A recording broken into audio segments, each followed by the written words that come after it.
Assalamualaikum warahmatullahi wabarakatuh.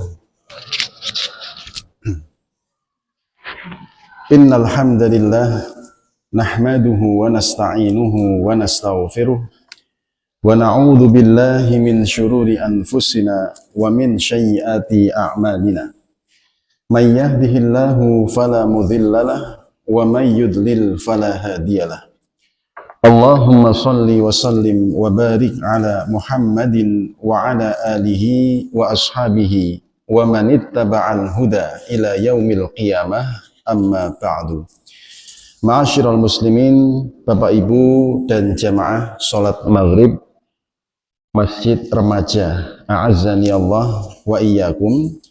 Marilah pada kesempatan di sore yang barokah, di sore yang cerah dan juga indah ini, kita haturkan rasa terima kasih syukur kita kepada Allah.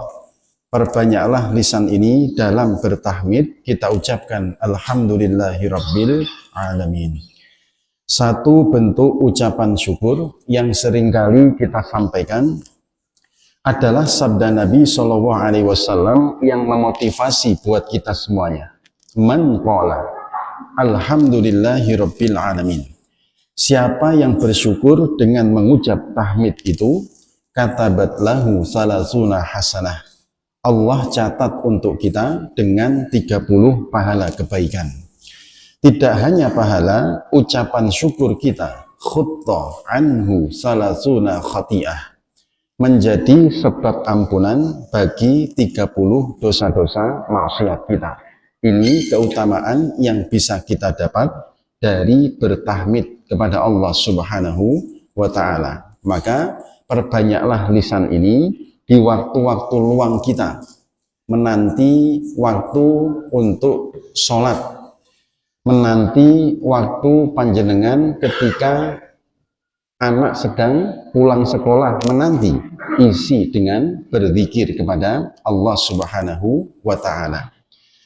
Baik Bapak Ibu sekalian yang dimuliakan Allah Subhanahu wa ta'ala, tanpa berpanjang muqaddimah supaya waktu kita bermanfaat, hari ini kita akan membahas salah satu tema di dalam kitab Al-Jawabul Kafi karya Ibnu Qayyim al-Jauziyah, seorang ulama yang ahli dalam bidang tazkiyatun nafs, ulama yang ahli juga dalam bidang fikih termasuk akidah. Salah satu kitab beliau yang bagus, monumental, judulnya Madarijus Salikin, kitab yang membantah syubhatnya kelompok sufi di dalam kitab Manazilus Sairin karya Abu Ismail Al-Harawi. Ini saya kaji di Masjid Al-Huda, Perhutani sana. Yang kita kaji saat ini salah satu kitab beliau yang lain, matur suwun Pak, jazakallahu khairan, yaitu Al-Jawabul Kafi. Perlu kita ketahui sebagai motivasi buat kita, terutama yang masih muda-muda. Ibnu Qayyim Al-Jauziyah, kenapa dinamakan Qayyim? Ibnu Qayyim, Qayyim dari lafadz qoma, yaqumu qaiman, artinya orang yang menjaga. Usud punya usud Bapak Ibu. Ibnu Qayyim ini punya bapak yang seorang penjaga sekolah. Adapun lafadz Al-Jauziyah itu nama sekolahan. Nama sekolahan yang ada di bumi Syam, di Suriah sana. Seorang anak penjaga sekolah, kalau sekarang siapa? Bisa menjadi orang yang hebat, bisa menjadi ulama yang tersohor di kemudian hari, sampai kitabnya, karya tulisnya dikaji oleh orang-orang di seluruh dunia saat ini. Maka motivasi buat kita, kita boleh terlahir dari anak seorang petani, boleh. Keluarga ibu saya dulu di Kediri sana, petani semua Pak. Kita boleh anak nelayan, boleh. Bapak saya paciran Pak, keluarga kami banyak nelayan, juga banyak. Anda boleh anak seorang penjual gorengan sekalipun, boleh. Tetapi semua dari kita punya kesempatan yang sama menjadi orang yang hebat. Asalkan apa? Sungguh-sungguh dalam belajar, tekun dan sabar ketika belajar. Oleh sebab itu, sebelum kita kaji, kita doakan kepada Ibnu Qayyim al-Jauziyah, semoga Allah membalas kebaikan beliau, menjadikan ilmunya bermanfaat untuk kita semuanya. Amin ya rabbal alamin. Ada satu fatwa dari seorang ulama dalam mazhab Syafi'i, namanya Imam An-Nawawi, penulis kitab Al-Minhaj Syarah Sahih Muslim, termasuk beliau penulis kitab Al-Majmu' Syarhil Muhadzab, kitab yang menjelaskan karya sebelumnya milik Imam Asy-Syirazi, namanya Al-Muhadzab. Beliau berfatwa dalam Al-Majmu', yustahabbu an taraddiya wa tarahhum 'ala sahabati wat tabi'in wa man ba'dahum minal ulama. Kita dianjurkan, umat Islam ini Pak, sangat dianjurkan untuk apa? Untuk saling mendoakan satu sama lain. Dalam konteks penulis kitab, yang pertama kita doakan dulu kepada para sahabat Nabi dengan doa radhiyallahu anhu. Kepada para ulama yang hidup setelah itu juga begitu. Kita pun dianjurkan untuk mendoakan rahimahullahu ta'ala.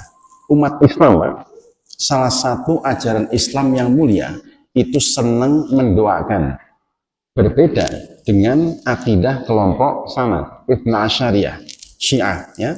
Akidahnya senang mencela para sahabat. Kita tidak. Umat Islam akidahnya yang lurus, senang mendoakan. Makanya saat nanti ada guru-guru kita yang masih hidup, kita pun mendoakan, hafidhakallah, semoga Allah menjaga engkau wahai guruku. Kalau sudah meninggal, rahimahullahu ta'ala, semoga Allah merahmati mereka. Termasuk di bulan Syawal ini Pak, kebiasaan dari para salafun sholih, orang-orang yang solih yang hidup di masa lalu, ketika masuk Idul Fitri ataupun Idul Adha sampai nanti bulan Syawal, mereka saling mendoakan dengan doa apa? Taqabbalallahu minna wa minkum. Semoga Allah menerima amal ibadah kita dan juga amal ibadah Anda sekalian. Ini Pak, akidah kaum muslimin, ajaran Islam itu senang mendoakan. Baik, salah satu pasal di dalam kitab Al-Jawabul Kafi tentang faslun fi asyrati qubulid du'a. Pasal tentang syarat dikabulkannya doa. Ada dua hal yang perlu kita ketahui Bapak Ibu. Yang pertama, tentang awqatil ijabah. Ada waktu-waktu yang mustajabah, yang bagus untuk kita berdoa, supaya doa kita segera dijawab oleh Allah Azza wa Jalla. Yang kedua, ada adab tata krama, sopan santun, sebelum kita berdoa, kita terapkan adab ini, supaya Allah juga cepat menjawab doa-doa kita. Dua hal inilah yang akan kita kaji. Waktu yang mustajabah dan juga adab-adabnya.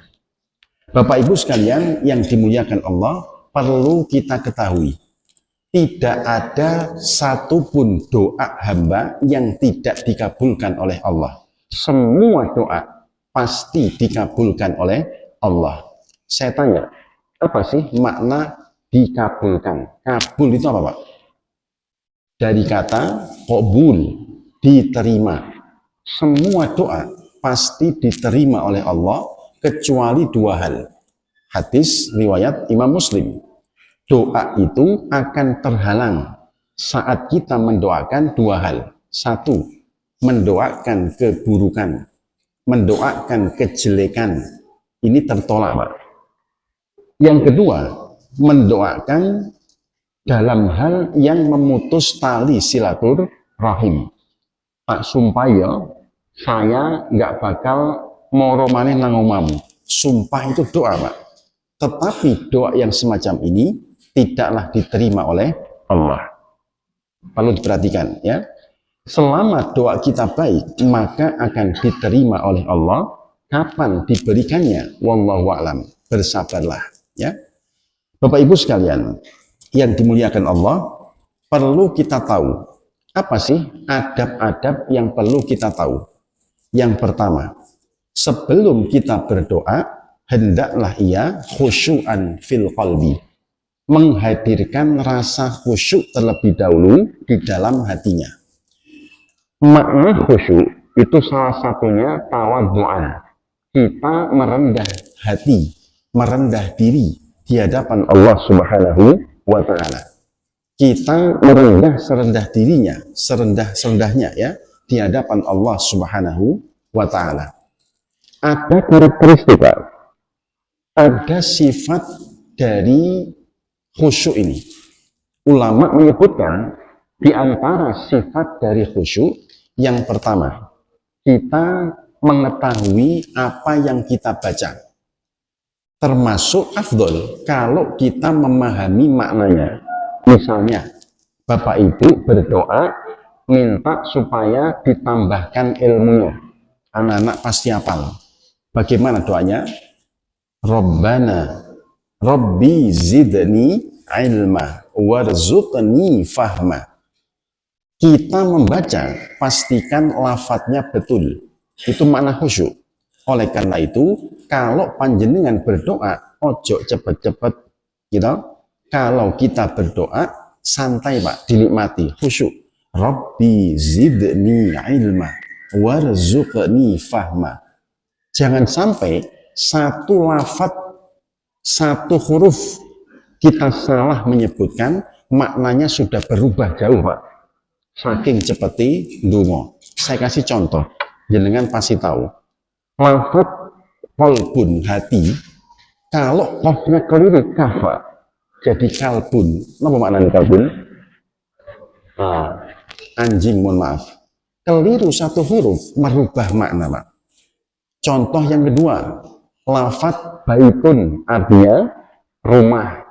Keliru pakai dot, baidun menjadi telur. Satu huruf merubah makna, Pak Ibu. Mulanya kalau doa jangan cepat-cepat.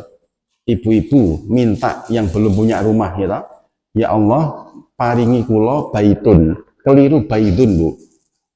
Paringi omah, keliru telur. Mulanya gak duwe omah oleh telur terus Bu. Karena apa Pak? Cepet lendung. Oleh karena itu santai mawon. Lebih afdol lagi Bapak Ibu ketika berdoa memahami isinya. Artinya paham. Tidak sekedar melafadzkan tapi memahami apa yang kita baca. Misalnya ada doa yang biasa disebutkan oleh Nabi Shallallahu Alaihi Wasallam. Nabi itu dikatakan oleh istrinya, Mak, yaqulu dalam bentuk fi'il mudhari, ya, yaqulu bimakna istimror, terus menerus. Nabi itu selalu berdoa dengan doa Allahumma inni a'udzubika minal ma'sami wal maghram. Ya Allah, aku berlindung kepadamu ya Allah dari al-ma'sam, segala jenis kemaksiatan. Jauhkan saya dari maksiat ya Allah. Yang kedua, al-maghram, senang utang. Dijauhkan dari utang. Ini doa yang seringkali dibaca Nabi. Usahakan kita juga paham Pak artinya. Ini lebih afdal dan inilah makna khusyuk. Yang kedua, kata Ibnu Qayyim al-Jauziyah, summa qadama baina yaday hajatihi at-taubah wal istighfar. Sebelum kita berdoa, upayakan terlebih dahulu kita bertaubat dan beristighfar kepada Allah Subhanahu wa ta'ala. Tidakkah kita belajar dari Nabi kita sendiri, Pak? Nabi kita Muhammad Sallallahu Alaihi Wasallam, beliau disebutkan di dalam hadis riwayat Imam Muslim, dikutip oleh Imam Nawawi dalam Riyadhus Shalihin itu, buka di bab taubat. Apa disebutkan oleh para sahabat? Nabi beristighfar kepada Allah aksar min sab'ina marrah, lebih dari 70 kali beliau minta ampunan kepada Allah. Atau dalam hadis riwayat Imam Ahmad bi isnadin hasan, derajat hadisnya hasan, ketika beliau mengingatkan kepada sahabat Hudzaifah bin Yaman. Hudzaifah bin Yaman ditanya sama Nabi, Pak, aina anta min istighfar ya Hudzaifah? Hei Hudzaifah, sampean wis istighfar belum? Kira-kira seperti itu. Mana istighfarmu? Inni la astaghfirullah, aku loh minta ampun kepada Allah mi'ata marratin kulla yaum, 100 kali, Pak, dalam satu hari. Itu Nabi, Pak. Wa atubu ilai, dan aku juga bertaubat setiap harinya. Lek Nabi yang sudah terjamin, Pak, surganya jelas, Firdausil A'la, surga Firdaus yang paling tinggi. Kita kan belum jelas surganya mana, surganya jenis yang apa, belum jelas. Sudah selayaknya memperbanyak beristighfar. Kalau Nabi sudah jelas dosanya dimaafkan oleh Allah semuanya, kita belum jelas. Oleh karena itu, layak buat kita semua untuk memperbanyak istighfar. Dan tahukah kita, Pak, istighfar selain menjadi hal adab sebelum kita berdoa, dia menjadi sebab kemenangan. Ini yang jarang disampaikan banyak orang. Istighfar itu syarat mutlak ketika kita ingin memperoleh kemenangan. Misalnya, kita sedang berjuang, Pak, ya, berjuang untuk keluarga kita, berjuang untuk memperoleh rumah di Surabaya. Itu perjuangan, Pak. Maka perbanyaklah istighfar. Cepat insya Allah panjenengan dapat. Santri-santri yang sedang berjuang lulus dari sekolahnya, dari kuliahnya, juga begitu. Allah akan cepat memberikan apa yang kita inginkan, selama itu baik, dengan cara perbanyak istighfar. Jangankan kita, Pak, kaum muslimin, Bani Israel saja, ya, yang di masa lalu termasuk masa kini, jelas-jelas bangsa yang ndablek, bangsa yang beling, ya, nggak semuanya, sebagiannya, termasuk kelompok Zionisme itu. Bangsa yang dikenal bangsa yang zalim, tapi sama Allah di masa itu diberikan kemenangan lantaran mereka beristighfar. Dalam surah Al-Baqarah dikisahkan, wa id qulna dkhulu hadhil qaryata fakulu minha haitsu syi'tum ragadan wadkhulul baba sujjadan wa qulu khittatun naghfir lakum khotoyakum. Lafaz khittah dalam ayat itu, Pak, itu dalam bahasa aslinya bermakna istighfar.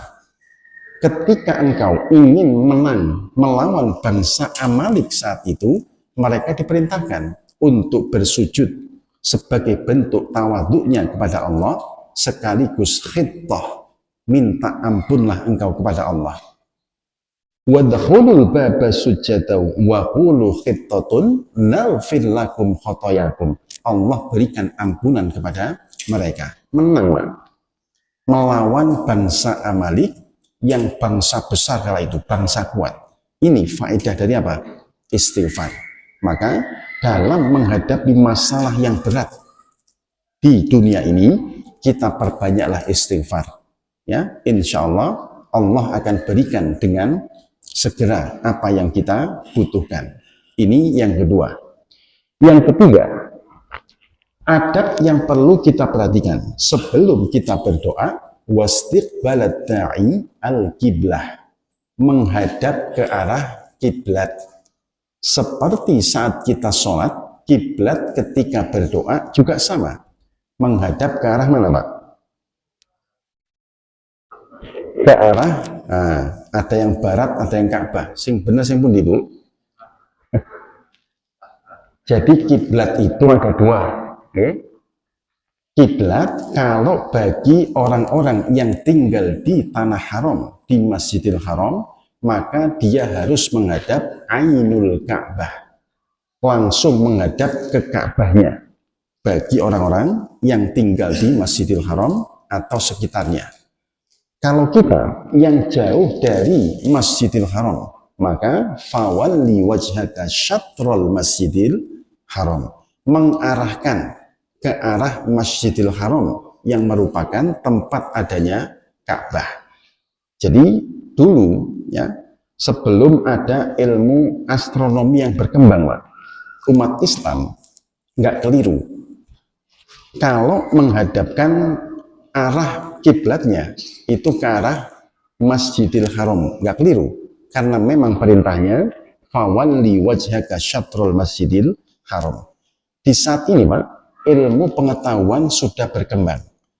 Jangankan ya benda di bumi, Bu, benda di langit saja, Bu, peredaran bulan 10 tahun yang akan datang, Bu, bisa tahu terjadinya gerhana bulan di jam berapa, di bulan apa, di hari apa, sampai detik keberapa. Itu diketahui, Pak, dengan ilmu apa? Ilmu falak.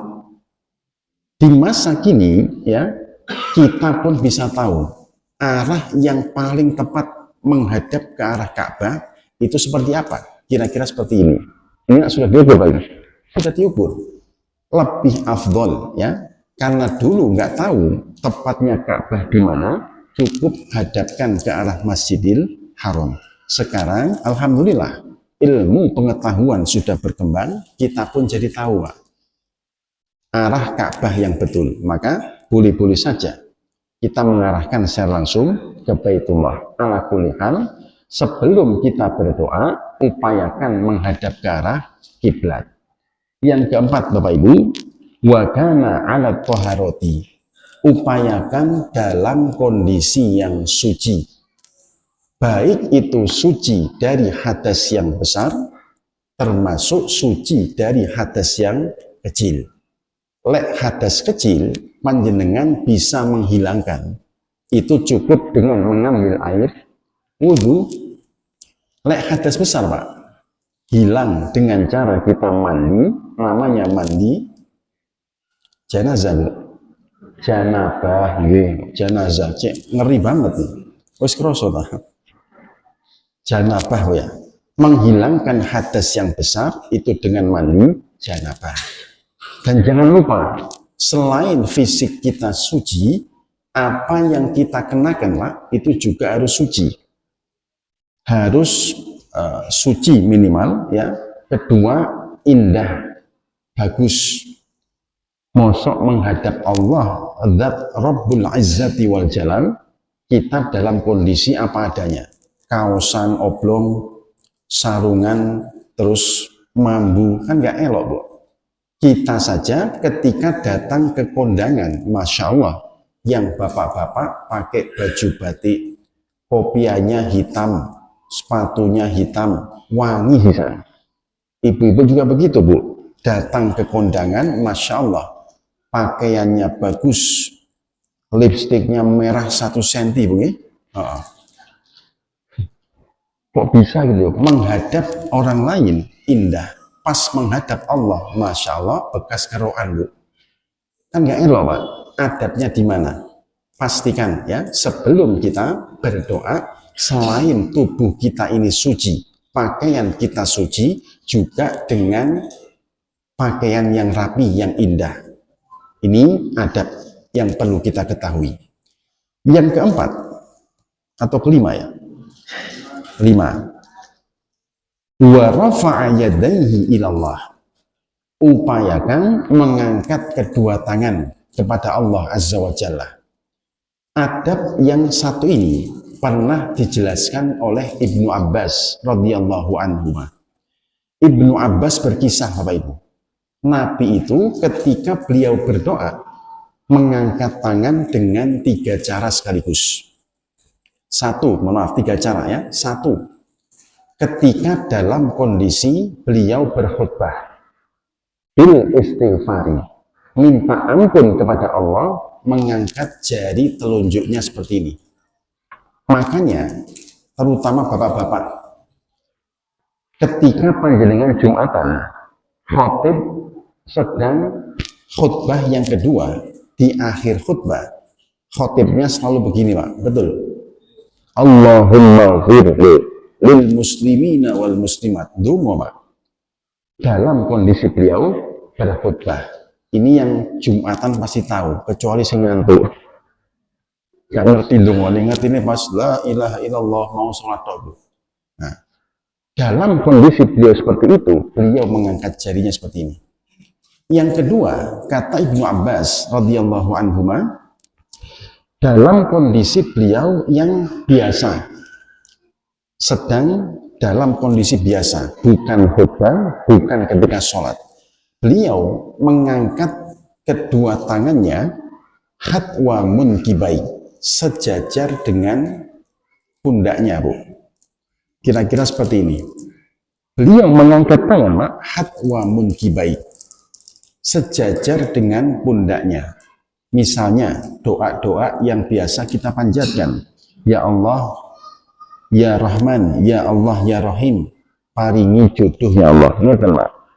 Ya Allah, paringi rezeki engkang kathah barokah ya Allah. Seperti ini, Pak.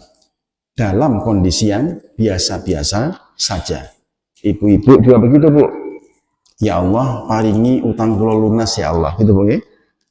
Ya, semoga ibu-ibu semua hutangnya dilunaskan oleh Allah. Amin. Beniso utang maneh, Bu. Ini Pak yang kedua. Yang ketiga, kata Ibnu Abbas radhiyallahu anhuma, ketika kondisinya sedang mencekam, beliau bil ibtihal, mengangkat tangannya tinggi-tinggi seperti ini, Pak. Sampai kata para sahabat, nampaklah putihnya tubuh beliau, putihnya ketiak beliau. Ini tiga cara dalam mengangkat tangan.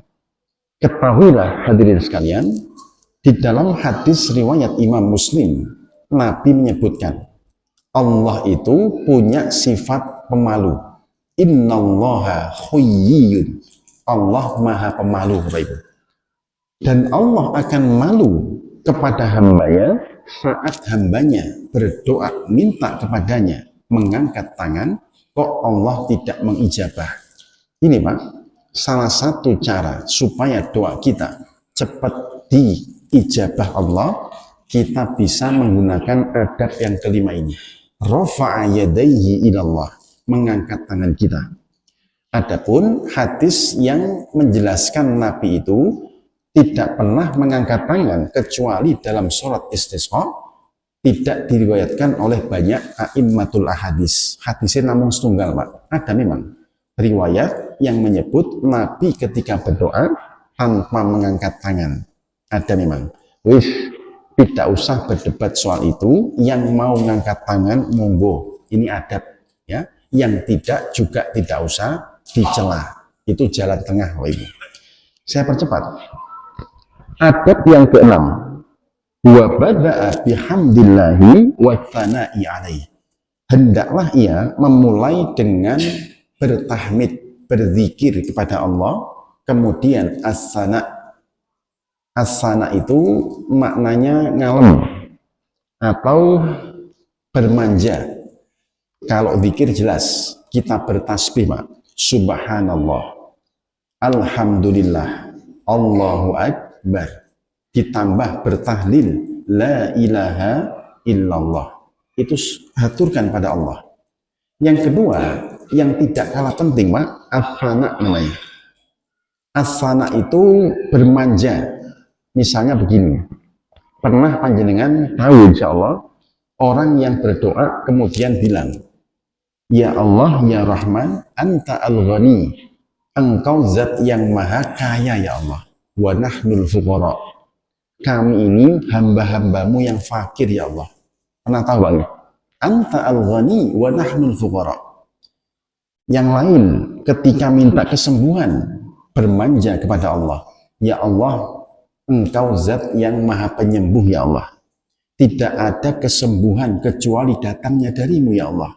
Maka sembuhkanlah kami ya Allah. Itu namanya as-sana. Memuji kepada Allah, ngalem Pak. Bermanja kepada Allah. Allah itu suka kalau kita ngalem kepadanya, perbanyak minta. Allah suka. Jangan dibayangkan, lek saya dimintai orang, mangkel rasanya ini Bu. Tiap hari kok jual gitu. Itu manusia Pak. Berbeda dengan Allah. Semakin sering kita memuji, kemudian kita minta, Allah semakin senang. Itu bedanya kita dengan Rabbul Izzah. Saya buat ilustrasi Pak. Bapak Ibu misalnya ibu-ibu, tiba-tiba Pak, maca cantik, masak enak buat jenengan. Datang dari luar kerja, pulang ke rumah, Masya Allah, belum mandi, masih bau, ibu-ibu memuji Pak. Pak, jenengan kok ganteng Bapak gitu. Kira-kira jenengan yang dipuji, dilayani seperti itu, mikirin apa Pak? Onok mau nih gitu. Gimana? Ada maunya ini. Allah pun demikian. Bedanya, tanpa kita menyebut apa yang kita minta, Allah maha tahu Bapak Ibu. Kita cukup memuji, kemudian kita as-sana, manja. Allah lebih tahu kalau hambaku ini sedang butuh lebih tahu Pak. Makanya guru-guru kami dulu itu menasihatkan begini, kalau kebutuhanmu atau keinginanmu dikabulkan Allah, boleh engkau tidak minta, cukup perbanyak engkau as-sana, bermanja-manja dengan Allah, memuji kepadanya. Nggak usah minta, Allah sudah tahu nih, lek sampean orangnya akeh ngerti Allah itu. Ini Pak, faedah dari as-sana. Maka perbanyaklah kita berzikir dan juga as-sana sebelum berdoa. Dan yang terakhir, summa sana bis sholati, kemudian bersolawatlah kepada Nabi Shallallahu Alaihi Wasallam. Boleh dengan solawat seperti kita saat sholat.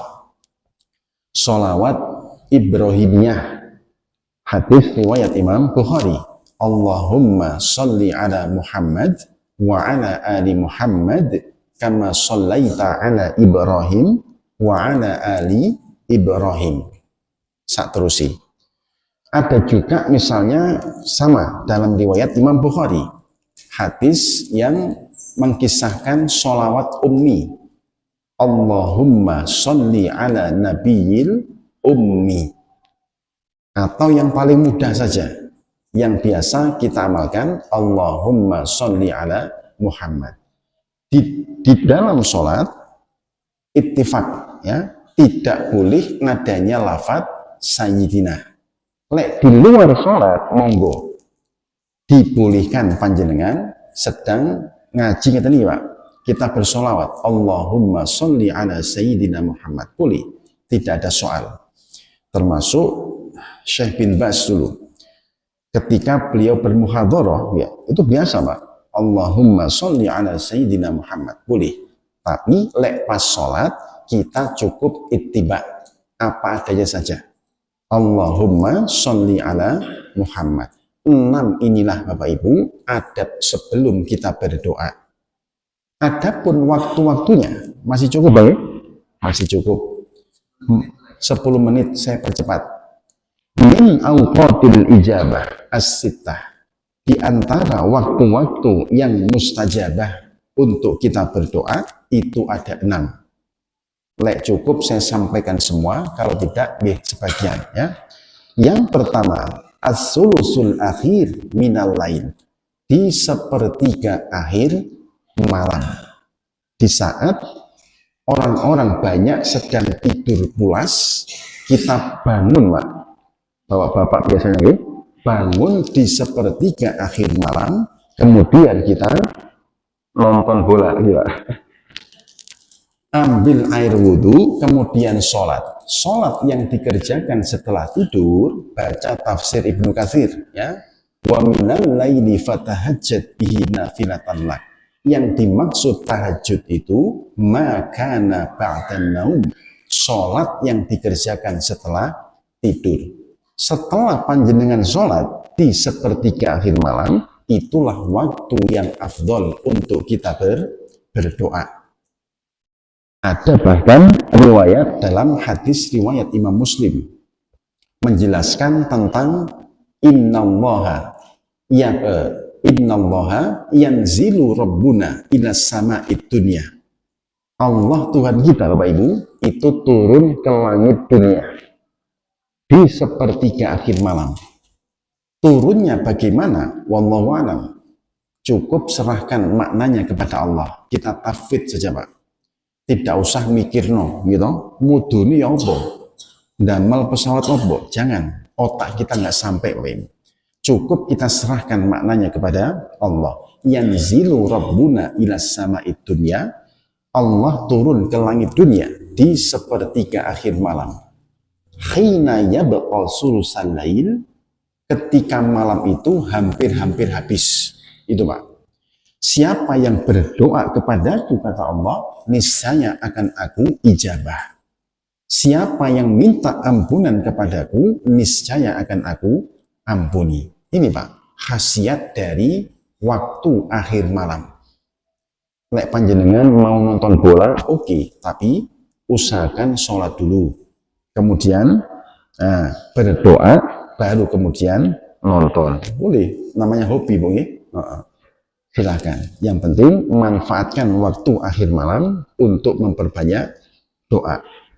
Yang kedua, min awqatil ijabah indal adhani, ketika waktu adzan.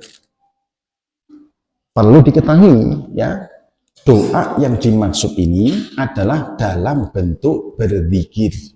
Seperti yang saya bilang tadi, zikir dan as-sana hakikatnya adalah doa. Tanpa kita menyebut apa yang kita minta, Allah paham apa yang kita butuhkan. Oleh karena itu, saat adzan berkumandang, kita pun mengucapkan seperti yang diucapkan oleh muadzin. Zikir Pak. Allahu Akbar, Allahu Akbar. Kita menyebut Allahu Akbar, Allahu Akbar. Asyhadu an la ilaha illallah. Kita menyebut asyhadu an la ilaha illallah. Ikuti Pak. Kecuali pada lafaz hayya 'alas shalah, hayya 'alal falah. Kita membaca hauqalah. Bagaimana hauqalah itu? La haula wa la quwata illa billah.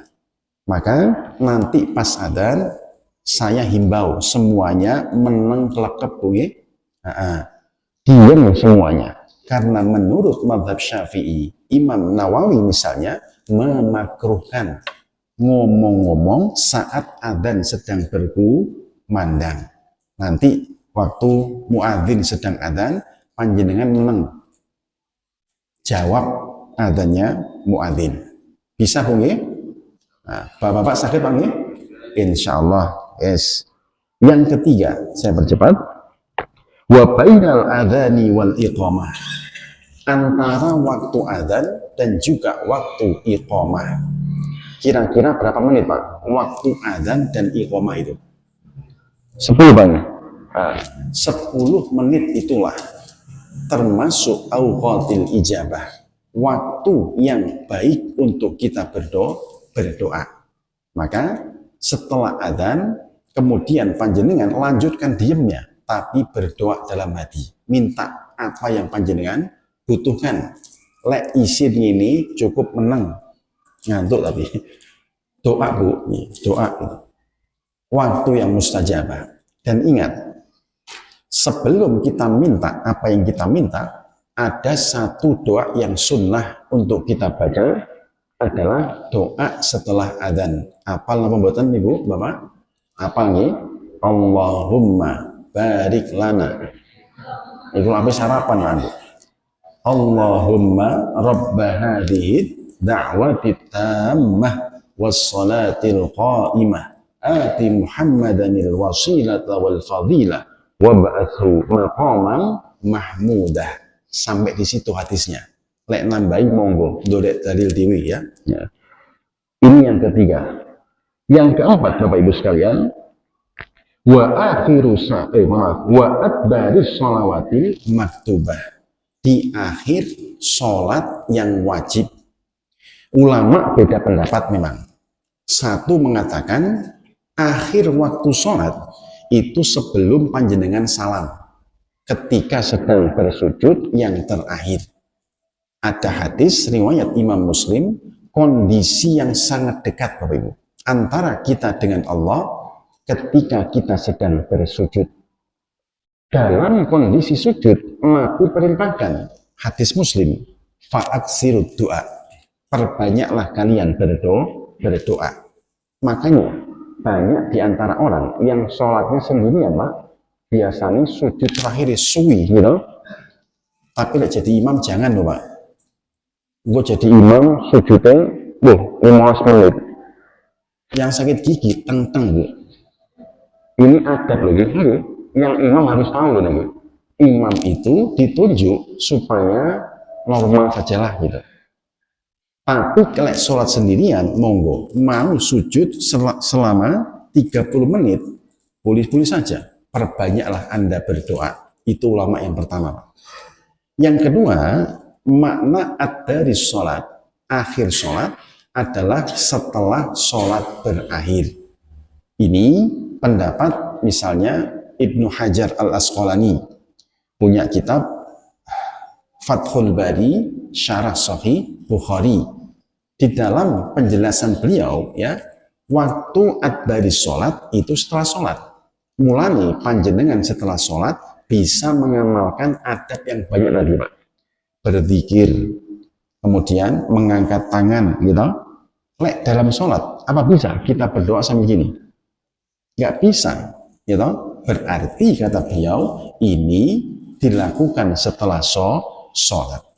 Lek pulau pribadi, ya, dalam kondisi saya sholat sendirian, saya terkadang juga berdoa dalam sholat. Ketika selesai sholat, nah kita juga mengamalkan ini, Pak. Dan ini pendapat yang diambil oleh majelis tarjih. Majelis tarjih berpendapat ad-daris sholat itu adalah setelah kita melakukan sholat yang wajib. Itu, Pak. Perbedaannya, monggo bisa diamalkan. Ya. Yang kelima, wa inda su'udil imam yaumil jum'ah alal mimbar. Ketika imam khotib sedang duduk di antara dua khutbah.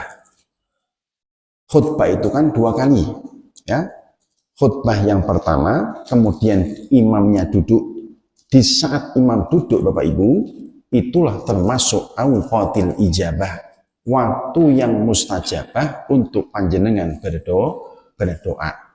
Makanya khususnya bapak-bapak, ketika imam duduk, banyak yang begini, Pak, biasanya, Pak.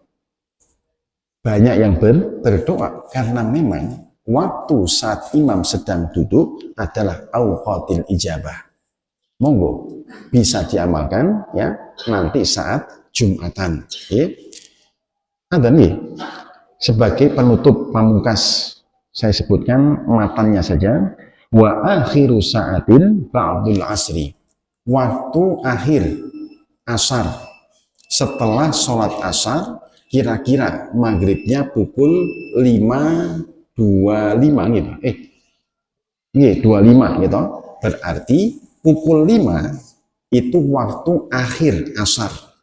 Di waktu itulah sambil panjenengan nunggu adzan yang sudah di masjid, perbanyaklah berdoa kepada Allah. Semoga yang hadir kali ini doa-doanya segera diijabah oleh Allah. Amin ya rabbal alamin. Billahi taufik wal hidayah. Bila ada kesalahan, semua datang dari saya. Bila ada kebenaran, datangnya dari Allah Azza wa Jalla. Wassalamualaikum warahmatullahi wabarakatuh.